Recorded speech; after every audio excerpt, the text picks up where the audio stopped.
la supervision financière qui était établie par la Commission. Dziękuję. Zieloni, Wolne Przymierze Europejskie. Je vous remercie. Pour le groupe des Verts, je donne la parole à M. Cohn-Bendit. Président, chers collègues, je vais continuer un peu dans cette direction qu'a développée Guy Verhofstadt. Il est évident que pendant 4 mois, on a tergiversé. Il est évident qu'on s'est trompé. Il est évident qu'en tergiversant, on a donné une dynamique au marché et à la spéculation. Au moins que ceux qui sont responsables au Conseil le disent. Ils disent on est fautifs. C'est nous, c'est de notre faute. Madame Merkel, Monsieur Sarkozy, je ne sais pas comment ils s'appellent et je ne sais pas ce qu'ils font dans la vie, mais tout le monde pouvait lire ça dans les journaux que c'était à faire tout de suite. Premièrement. Deuxièmement, je voudrais quand même qu'on comprenne une chose. Ce que doit faire le gouvernement Papandréou est une chose presque impossible.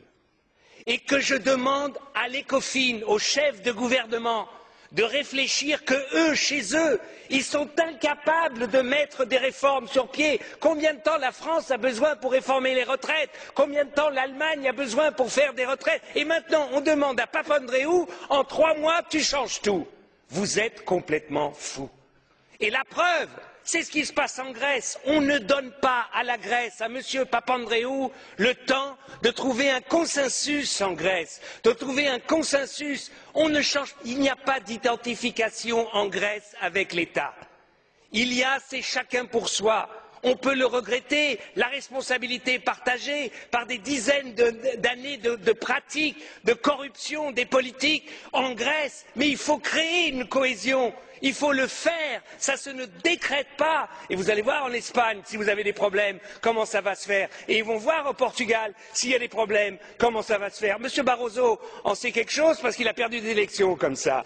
Donc, non, il n'a jamais perdu l'élection. Je veux dire par là que nous devons avoir un sens de la responsabilité. Et nous ne devons pas demander l'impossible. Moi, j'ai l'impression, il y a un temps, on entendait I want my money back.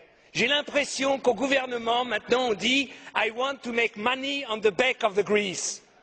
Parce que c'est ça aussi, quand on emprunte à 1,5 ou 3% et qu'on donne à la Grèce à 3, à 5 ou 6%, on fait de l'argent sur le dos de la Grèce. C'est intolérable. Et puis alors, l'Europe peut prendre des initiatives. Guy Verhofstadt a raison quand il a parlé d'un fonds monétaire européen, d'un fonds d'investissement et de solidarité pour lever un emprunt européen. Il faut changer les traités. Eh bien, ici, camarades, ici, dans ce Parlement, nous avons la possibilité de prendre une initiative pour changer les traités. N'attendons pas le Conseil, ils sont incapables de décider. Prenons l'initiative, une initiative commune de ce Parlement pour changer les traités, pour qu'enfin il y ait un fonds monétaire européen qui puisse justement s'attaquer à la spéculation. Nous pouvons le faire, yes we can. Let's do it. Et maintenant, je voudrais dire autre chose sur le pilotage de ce qui se passe en Grèce. Je demande à la Commission d'associer la DG Emploi au pilotage pour qu'on mesure aussi ce qui se passe en Grèce. Et je demande au Conseil de dire au FMI d'associer le Bureau international du travail au pilotage de ce qui se passe en Grèce. Parce que ce sont des êtres humains, il y a des problèmes d'emploi, il y a des salariés. Et je trouve que ce n'est pas seulement la finance qui doit dicter, mais aussi la sécurité et les bureaux internationaux du travail ou la DG Emploi seraient un correctif à la folie des fois de ceux qui ne décident que sur la finance. Et puis, un dernier point. Il y a une possibilité d'aider le budget grec. Simple. C'est de prendre une initiative, l'Union européenne, pour le désarmement dans la région. C'est-à-dire une initiative politique, Grèce, Turquie, pour le désarmement, c'est-à-dire une initiative politique que les troupes